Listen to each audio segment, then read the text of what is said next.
Hi guys, it's MJ from my paper journey. I'm back. I want to show you now that my tags are dried up, and like I promised, I was going to come back and show you the end results. A couple of things I want to let you know. I was sewing around the for example, this one I was sewing around, and then I had two leftovers dry flowers that I didn't get to use on any cards. Now on this one you can't really tell. Okay, I sewed around it. I didn't sew it on directly to a card because I didn't have any more cards cut out to make. So I thought, well, I'll just go ahead and sew around it and have it ready for when I want to use it. Okay, well this one is fine. And then I did notice there was some white stuff around. I didn't pay attention. I just trimmed it off. But when I went to sew the second one, I thought I sew around it. And I don't know if you can see. There's markings. It's wax. And it's kind of like if it was vellum. I don't know if have you ever embossed on vellum, whatever is embossed, the raised portion or anything that you rub against it, it turns white. Well, this is wax, so it kind of similar works like vellum. I used to do that a long time ago. You know, I used to pierce and make these signs with vellum and all that stuff, but it's just time consuming and my hands are dry, so I don't do any of that. But anyways, the teeth, you know, on your sewing machine when it moves your fabric, in this case wax paper, it left markings on the opposite end on the back, but you can see it on the front. So I'm gonna have to tear this off and remove the flowers from in there if I'm able to save it. On this one you didn't see it because it was just straight.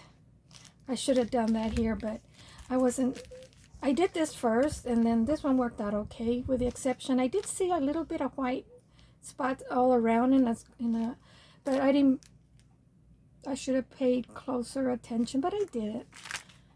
So piece of advice, so make sure if you're gonna sew on wax, sew it directly on whatever you're going to apply it on, whether it's a card, a journal page, a tag, or whatever. Sew it on top of a paper that you're going to adhere it to, so that you don't get those markings from underneath, you know, the little teeth that move forward your fabrics. I hope I'm making sense, and I hope I'm staying in focus, or should I say in frame. So this what I think I showed you. This is, I sewed around. Now I do plan, I don't really like to see the sewing portion on the back end where the tag is. This is not too bad. It doesn't interfere too much. There's plenty of room to write without having to write over the sewing portion of it. And I was thinking of this one actually making into like a pocket. I'm not sure.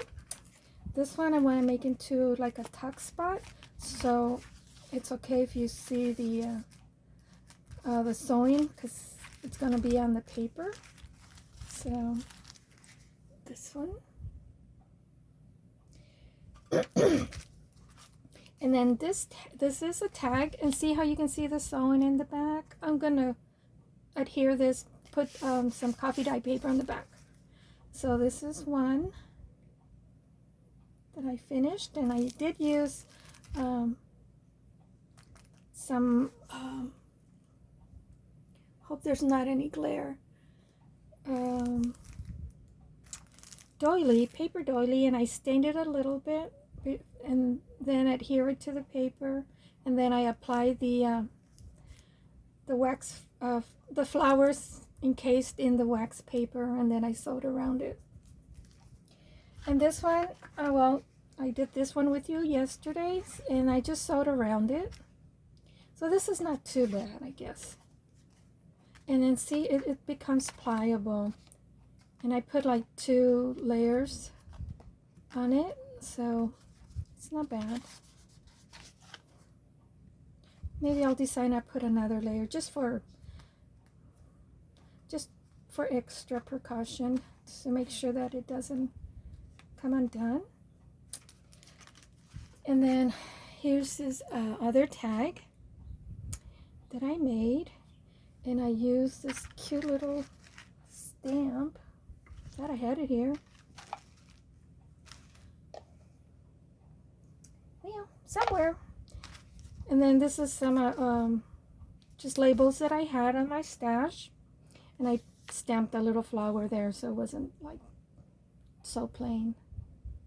And then this one has several layers of this just feels a little rough, but it is dimensional. I don't know if you can see. So hopefully it'll last. So I think I'm going to put another coat just to preserve it better. Now this is the one that I put a lot of glue inside, and well, I'm not too crazy how it came out, but you know, I was experimenting. Just realized not to use dark background, especially because these were like purple and the paper I used was kind of dark. And yeah, so in this one I think I'm gonna stamp like a butterfly there or something like that. And then here's the other card, other tag that I stencil on the back and a little bit in the front. I just sewed around it. And I have some ribbon. This is I think I bought this at Dollar Tree a while back, so I can put some in the front here, which is what I did on the other one that I finished, that I mentioned on my prototype that I finished, and I have no idea where I put it at. Ay. And then this one, finish that one. I just need to adhere it to this because I had to sew it around first, and then I wanted to glue this on. I kind of like the little noise it makes. And then this one, it was kind of long, so I creased to make a pocket and fold this back. I did stencil a little bit, and then I sew this around. And I did sew it on something so you don't see all the white markings. And I just need to glue this on it, be a pocket, and then I could put like a little booklet or something. And this one, I sewed around the wax paper, and then it was kind of long and it was just kind of blank down here. So I made a little booklet because I pulled out some, not all of it.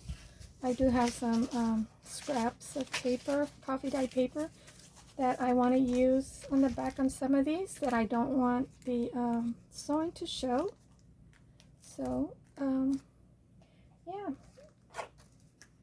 I'm kind of pleased. Yeah, I do like them, the way they turned out. So I hope you like them too. Of course, you work with what you have.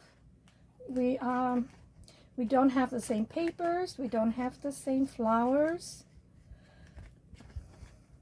So you work with what you have. I know sometimes you see others create things and then you like, oh, I wish I had that, and I wish I. But you know, I found out that you don't have to have everything. Gosh, did I learn that the hard way? Of course, now it's too late. I already have all kinds of stuff that I really don't really need. Take this out. So.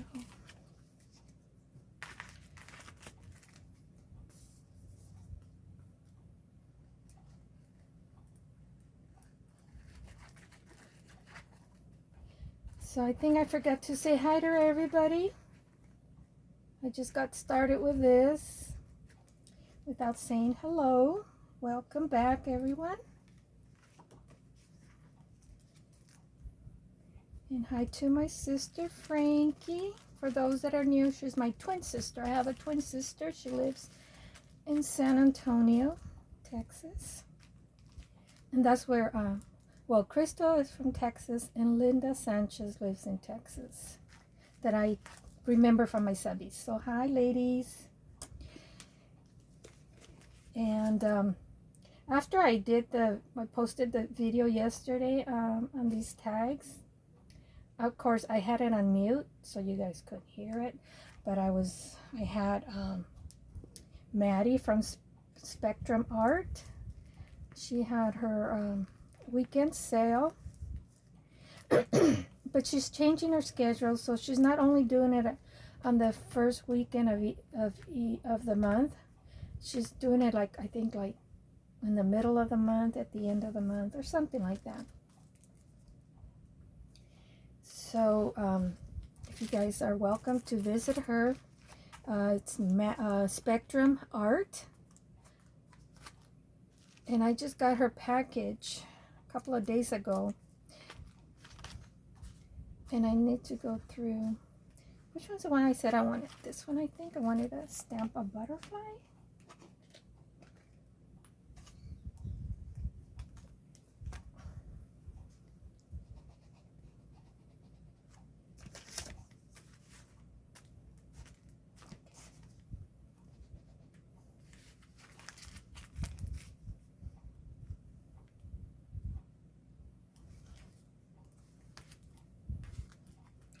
Where do I want the butterfly at?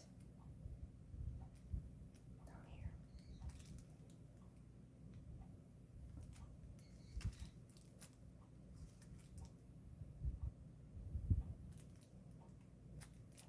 here. There.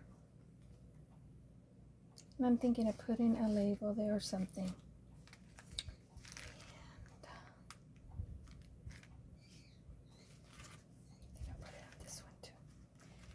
Why am I whispering? Sometimes I talk to myself and I whisper and I forget that I am filming. So sorry about that, guys. Do I want a butterfly on this one?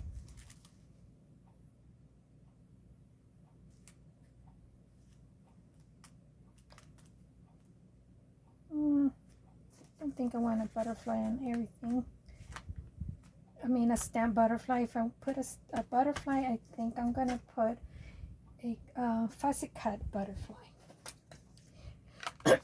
Okay, guys. Well, that was it. I just wanted to show you how they end up looking. So it'll be a pocket. Some of the ephemera that I'll be using on the journal, using my pressed flowers, my home pressed flowers. And I'm not too crazy about this. Maybe this one I should have put a stamp, a butterfly. This is the one I wanted to stamp a butterfly. Down here.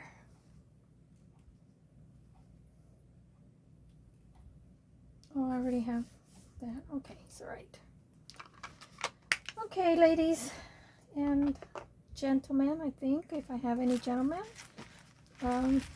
Yeah, that's it. Just a short video so you can see what they end up looking after they dried up. And I sewed around them. That's it, guys. Have a great Sunday and a great week this coming week. And you all stay safe and be well. And God bless you guys. And keep on crafting. Oh, and also, all those that are leaving me a comment at the end of each video, I will enter your name in the drawing. So there's a better chance of you winning. So each time you visit my channel and you leave me a comment, and give me thumbs up, guys, because I guess it helped, I don't know, the algorithm or something like that. on the channel with YouTube, I will enter your name in the drawing each time. And of course, you have to be a subscriber. And for this will be for my 1,000 subscribers drawing that I will be having. And I'm thinking of having maybe another a second giveaway. But for now, yeah, so every time you see me post anything with my botanical journal, just the botanical journal, and you leave me a comment, I'll enter your name in the drawing. All right, don't forget to subscribe if you're not a subscriber. Share the video with your friends that don't know me and let them know. And it doesn't cost you anything to share, even if you don't visit me every time I post a video. But if you do, just click on the bell and you get notified every time I download a video, so you don't miss any. Especially for my 1,000 giveaway, when I post anything with a botanical until I do the drawing and I get my 1,000 subscribers. So yeah, that's it. Take care, guys. Love you. God bless. Keep on crafting.